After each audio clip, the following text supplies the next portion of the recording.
अस्सलाम वालेकुम एवरीवन, मैं इम्तियाज और आप सभी देख रहे हैं A1 एजुकेशन 2.0 पर आप सभी का स्वागत और खैर मकदम करता हूं कि आप सभी स्वस्थ और मस्त होंगे। अगर आप इस चैनल पर नए हैं तो चैनल को सब्सक्राइब और वीडियो को लाइक करना ना भूलें। बिहार वृद्धा विधवा दिव्यांग पेंशन, अब इनको पेंशन नहीं मिलेगी। पेंशन 3515 नए नियम लागू। 31 जनवरी तक आप सभी पेंशन धारकों को मिला मौका। यानी चलिए आप सभी को मैं बता देना चाहता हूं कि 15 नए नियम में बदलाव क्या हुई है जो सभी पेंशन धारकों को करना अनिवार्य है। अगर आप 31 जनवरी तक, यानी आज हो गया 20 तारीख, यानी आपके पास मात्र 11 दिन का समय है। अगर 11 दिन में आप इन नियमों का पालन नहीं करते हैं तो आप सभी का पेंशन बंद हो जाएगी। तो आपको किन किन नियमों का पालन करना है, इसीलिए आप सभी इस वीडियो को एंड तक देखें। मैं सारी जानकारी देने वाला हूं और पेंशन में क्या बढ़ोतरी हुई है और सुप्रीम कोर्ट और केंद्र सरकार द्वारा जो आदेश जारी हुई है और मीडिया और रिपोर्ट के अनुसार जो खबरें निकल के आ रही है, तो मैं आप सभी को बता देना चाहता हूं कि आपको किन किन नियमों का पालन करना है। इसीलिए आपके लिए काफी महत्वपूर्ण वीडियो है। अगर जिस व्यक्ति की आयु 60 साल से अधिक है, यानी उन्हें पेंशन मिलती है, तो उन्हें किन नियमों का पालन करना है। और जो महिला व्यक्ति है उनकी आयु 58 साल है और वो पेंशन के पात्र व्यक्ति है, तो उन्हें किन किन नियमों का पालन करना है। क्योंकि अलग अलग श्रेणी में बांटा गया है। महिला और पुरुष की आयु को अलग श्रेणी में रखा गया है। पुरुष है तो आपकी आयु 60 से अधिक होनी चाहिए और अगर आप महिला हैं तो आपकी आयु 58 साल से अधिक होनी चाहिए, जब भी आपको पेंशन का लाभ उठा सकते हैं। और आपको किन किन नियमों का पालन करना है, तो यहाँ पे 15 बड़े नियम में जो बदलाव हुई है, जो 31 जनवरी तक आप सभी को मौका मिला है। आपको 31 जनवरी यानी आपके पास मात्र 11 दिन का समय है। आप इन वक्त रहते हुए इन नियमों का पालन नहीं करते हैं तो अगले महीने फरवरी से आप सभी का पेंशन बंद हो जाएगी। क्योंकि जो नीतीश कुमार है उनका आदेश जारी हुआ कि बहुत ऐसे लोग हैं जिनका पेंशन बंद की जा रही है और इसके रीजन क्या है, तो मैं आपको सारी जानकारी देने वाला हूं। तो यहाँ पे साफ साफ लिखा गया है कि आधार और मोबाइल का लिंक, यानी अगर आप पेंशन के पात्र व्यक्ति हैं और आप पेंशन उठाते हैं तो सबसे पहले आपको आधार और आपका मोबाइल नंबर लिंक होनी चाहिए। अगर आप नहीं कराते हैं तो आपका पैसा नहीं आएगा। 11 दिन का समय है। आप इन वक्त रहते हुए इन नियमों का पालन नहीं करते हैं तो अगले महीने फरवरी से आप सभी का पेंशन बंद हो जाएगी। क्योंकि जो नीतीश कुमार है उनका आदेश जारी हुआ कि बहुत ऐसे लोग हैं जिनका पेंशन बंद की जा रही है और इसके रीजन क्या है, तो मैं आपको सारी जानकारी देने वाला हूं। तो यहाँ पे साफ साफ लिखा गया है कि आधार और मोबाइल का लिंक, यानी अगर आप पेंशन के पात्र व्यक्ति हैं और आप पेंशन उठाते हैं तो सबसे पहले आपको आधार और आपका मोबाइल नंबर लिंक होनी चाहिए। अगर आप नहीं कराते हैं तो आपका पैसा नहीं आएगा। और दूसरे नंबर में यहाँ पे साफ साफ लिखा गया है कि डीबीटी, यानी डीबीटी एक्टिव है तभी आपका पैसा आएगा। अगर आपका डीबीटी इनएक्टिव है तो आप सभी का पेंशन वाली जो राशि आती है वो आप सभी के अकाउंट में नहीं भेजा जाएगा। क्योंकि जब भी सरकार आप सभी को पैसे भेजती है, जब भी आपका पेंशन राशि आती है तो वो डीबीटी माध्यम द्वारा आती है। अगर आपका डीबीटी एक्टिव नहीं है तो आपका पैसा नहीं आएगा। क्योंकि आपका जो पैसे आते हैं वो आधार नंबर बेसिस पे आती है। तो अगर आपका डीबीटी एक्टिव है नहीं है तो आपका पेंशन वाली राशि नहीं आएगा। और तीसरे नंबर में जो महत्वपूर्ण है उसके डेट को लेकर रखा गया है 31 जनवरी, यानी आपके पास 11 दिन का समय है।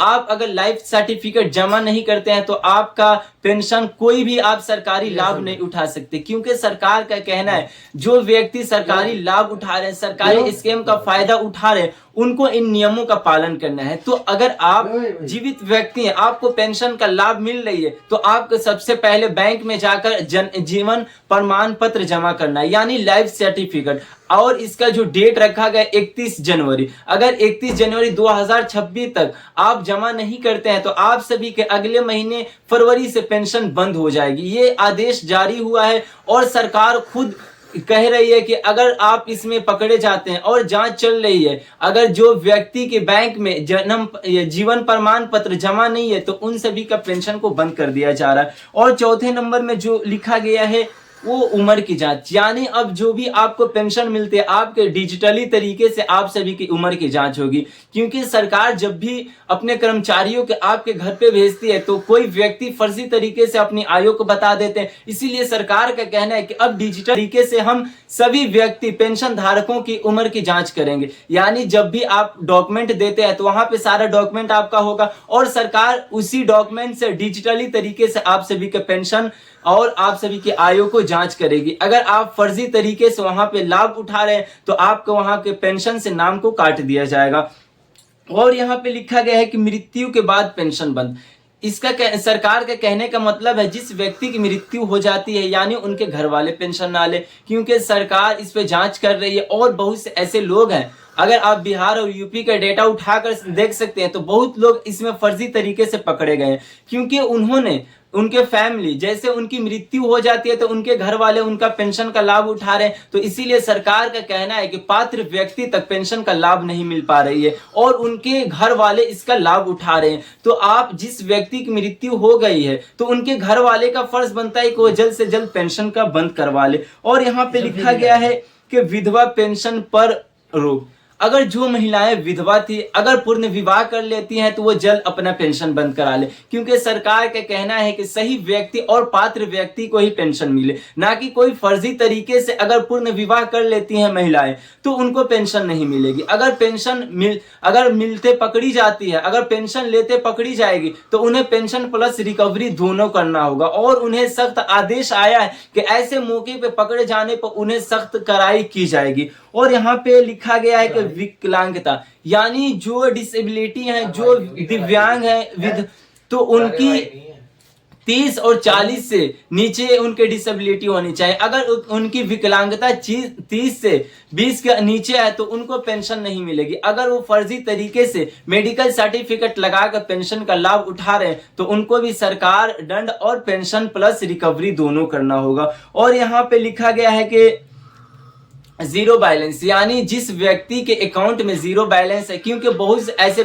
पेंशन वाले पात्र व्यक्ति हैं जिनके बैंक में पैसे नहीं रहते हैं, क्योंकि वो सरकार का कहना है कि उन्हें आत्मनिर्भर बनाना है और इसीलिए उनके बैंक में जैसे पैसे नहीं रहती है तो और क्या करते हैं कि उनके बैंक में पेंशन नहीं मिलती थी और पेंशन वाली राशि उनके अकाउंट में नहीं आती थी। इसीलिए सरकार का कहना है कि आप सभी को पेंशन धारकों को चिंता नहीं लेना है, आपको चिंतित नहीं होना है, क्योंकि सरकार अब आपके जो भी जीरो बैलेंस वाली अकाउंट होगी उसमें भी आप सभी का पेंशन की राशि भेज देगी। और जो 3500 की बात चल रही है, अगर जो व्यक्ति इन 15 नियमों का पालन नहीं करते हैं यानी फरवरी से उन सभी का पेंशन बंद कर दी जाएगी। और जैसे ही आप सभी के पेंशन में बढ़ोतरी की बात चल रही है तो आप सभी का फर्ज बनता है कि इन नियमों का पालन करें। अगर आप इन 15 नियमों का पालन नहीं करते हैं तो आप सभी का भी पेंशन बंद हो जाएगी, क्योंकि 3 ऐसे तरह के लोग हैं जिनका पेंशन बंद हो रहा है, जैसे कि जो फर्जी तरीके से पेंशन का लाभ उठा रहे हैं और जो महिलाएं विधवा थे और पूर्ण विवाह कर लिए हैं उनका पेंशन बंद हो रहा है, और जो जीवन प्रमाण पत्र यानी लाइफ सर्टिफिकेट जो जमा नहीं किया उनका भी पेंशन बंद हो रहा है। तो आप यानी 31 जनवरी समय रहते हुए आप इन नियमों का पालन करें और अगले महीने से आप सभी के पेंशन यानी 3500 होने वाली है। तो आप सभी के लिए बहुत बड़ी अपडेट निकल के आ रही है और आपके लिए खुशखबरी की बात है कि अगले महीने फरवरी से आप सभी के पेंशन में बढ़ोतरी हो जाएगी और आपको मौका भी दिया जा रहा है कि इन नियमों का पालन करें। जैसे आप सभी की पेंशन बढ़ोतरी होने वाली तो आपको इन नियमों का पालन करना बहुत ही जरूरी और अनिवार्य है। अगर इन नियमों का पालन नहीं करते हैं तो अगले महीने से आप सभी के पेंशन बंद हो जाएगी। तो जल्द से जल्द आप सभी जाएं ई-केवाईसी और डीबीटी और आधार कार्ड से अपना मोबाइल नंबर लिंक करा ले और जीवन प्रमाण पत्र बैंक में जमा करना ना भूले, क्योंकि अगर आप जमा नहीं करेंगे तो आप सभी का पेंशन अगले महीने से बंद हो जाएगी। तो ये थी आज की काफी महत्वपूर्ण वीडियो। अगर वीडियो अच्छी लगी तो जरूर कमेंट करके बताएं और आपके राज्य में कितनी पेंशन मिलती है वो भी जरूर हमें कमेंट करके बताएं। धन्यवाद।